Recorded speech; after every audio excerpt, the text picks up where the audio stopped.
CM योगी की प्रतिष्ठा का सवाल बना मिल्कीपुर उपचुनाव। 1 महीने में 5वीं बार आए अयोध्या। नमस्कार, मैं बीके यादव और आप देख रहे हैं भारत न्यूज लाइव। यूपी 10 विधानसभा सीटों पर होने वाले उपचुनाव के लिए सीएम योगी ने पूरी ताकत लगा रखी है। वे लगातार उन जिलों का दौरा कर रहे हैं जहां उपचुनाव होने हैं और मिल्कीपुर सीट तो उनकी सियासी प्रतिष्ठा का सवाल बन गया है। मुख्यमंत्री योगी आदित्यनाथ ने आज अयोध्या के मिल्कीपुर में बीजेपी कार्यकर्ताओं को जीत का मंत्र दिया। उन्होंने क्षेत्र के मुस्लिम वोट पर ज्यादा ध्यान देने को कहा। सीएम ने कार्यकर्ताओं से कहा कि वे मुस्लिम महिलाओं के पास जाएं और उनका वोट पाने की कोशिश करें, क्योंकि 3 तलाक से पीड़ित मुस्लिम महिलाओं को केंद्र के कानून से बहुत ज़्यादा फायदा हुआ है।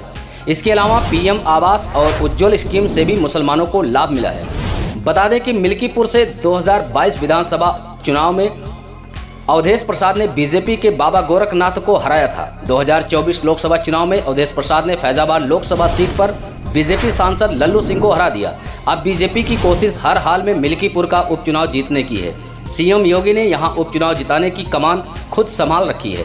आज उन्होंने मिल्कीपुर में 1100 करोड़ रुपए की जिन 83 योजनाओं का लोकार्पण और शिलान्यास किया, उनमें 40 योजनाएं मिल्कीपुर की हैं। मिल्कीपुर में करीब 65,000 यादव और 35,000 मुस्लिम वोट है।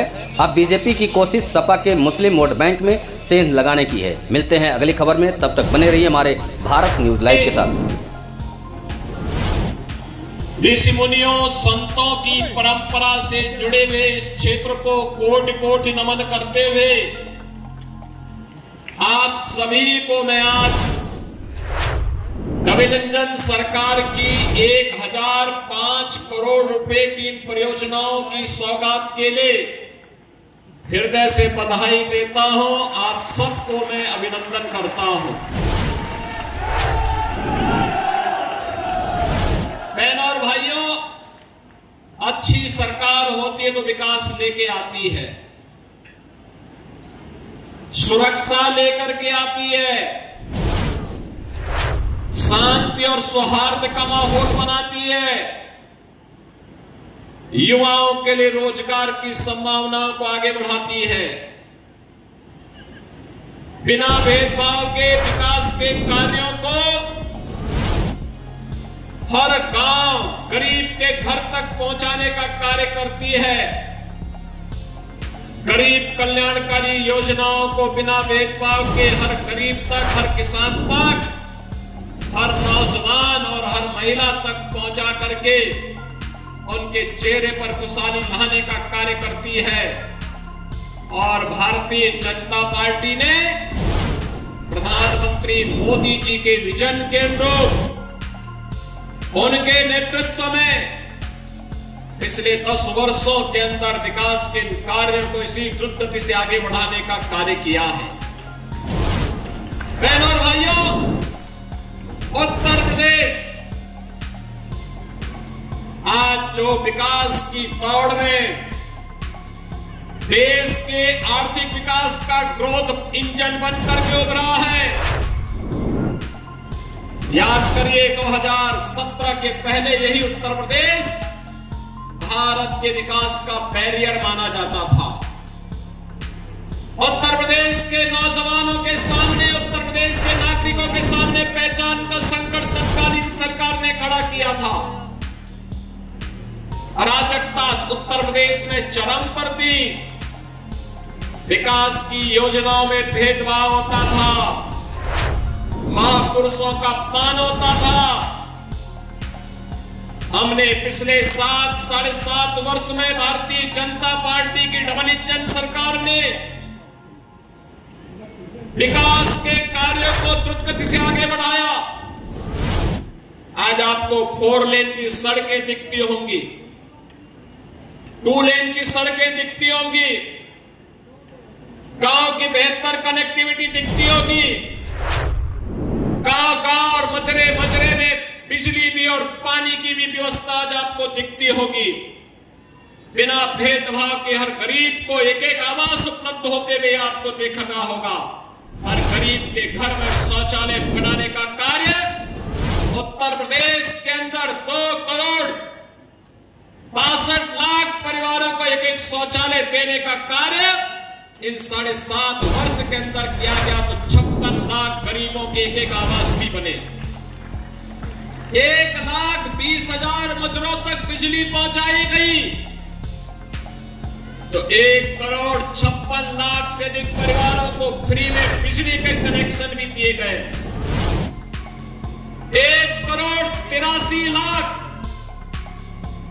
परिवारों को उज्ज्वला योजना के फ्री के सिलेंडर भी दिए गए।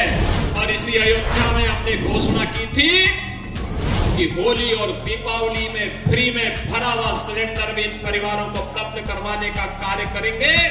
यह कार्य भी गत वर्ष से प्रारंभ हो मिल रही है। क्या 17 के पहले संभव था? 17 के पहले गरीब का राशन समाजवादी पार्टी के गुंडे हजम कर जाते थे।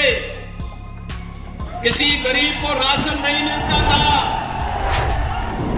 किसी भी जिले का जो जितना बड़ा माफिया था, जितना बड़ा गुंडा था, वह समाजवादी पार्टी का शागिर्द था, उनका पदाधिकारी था। वहां पर संगठित अपराध में लिप्त माफिया भी थे, भू माफिया भी थे, पशु माफिया भी थे, वन माफिया भी थे, खनन माफिया भी थे। एक कोई भी माफिया किसी भी क्षेत्र का होगा, वह समाजवादी पार्टी से प्रदेश के अंदर जुड़ा हुआ था। और परिणाम क्या था? ये माफिया की पैरेलल सरकार चलती थी। बबुआ अपने घर के बाहर नहीं निकलता था। बबुआ 12 बजे सो के उठता था और प्रदेश की जनता पिसती थी। माफिया समानांतर सरकार चला करके अराजकता और गुंडागर्दी का एक और तांडव करते थे। दूसरी तरफ मुस्लिम पुष्टिकरण की हद को पार करते हुए पर्व और त्योहारों में भी इन्होंने किस कदर अराजकता फैलाई थी, किस कदर अराजकता फैलाई थी। होली हो या दीपावली, रक्षाबंधन हो या शिवरात्रि, रामनवमी हो या जन्माष्टमी, इन पर्व और त्योहारों को इन्होंने बैन कर दिया। यहां तक कि जन्माष्टमी के आयोजन को थाना, पुलिस लाइन और जेलों में इन्होंने रोक लगा दी थी। कहा जन्माष्टमी में भजन मत गाओ, थानों में नहीं होने चाहिए। आयोजनों को इन्होंने रोकने का काम किया था, क्योंकि हरे रामा हरे कृष्णा की धुन कुछ लोगों को पसंद नहीं थी, इसलिए समाजवादी पार्टी इसको बैन करती थी। कावड़ यात्रा में रोक लगाते थे। और किस कदर की अराजकता! दुर्गा पूजा में अयोध्या का दंगा किसने नहीं देखा? देवकाली मंदिर में कैसे मूर्ति चोरी हो गई थी समाजवादी पार्टी की सरकार में। मुझे गोरखपुर से आना पड़ा था, मैं सांसद था, मुझे आंदोलन करने के लिए अयोध्या आना पड़ा था। बहन और भाइयों, एक तरफ ये अराजकता, ये गुंडागर्दी चरम पर।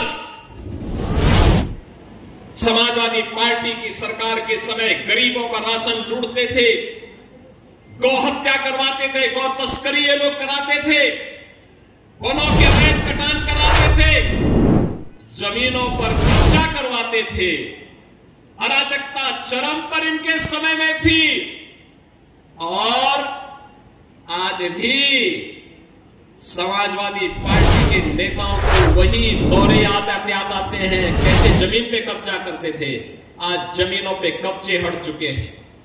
हमारी सरकार ने, डबल इंजन की सरकार ने 2017 में बनने के बाद एंटी भूमाफिया टास्क फोर्स बनाया। समाजवादी पार्टी के भूमाफिया और गुंडा ने जो जमीनें कब्जा की थी, 64,000 हेक्टेयर लैंड को इनके कब्जे से मुक्त कराया। तो जब पूर्वों से आप जमीन कब्जा मुक्त कराएंगे तो सरगना को तो परेशानी होगी ही होगी।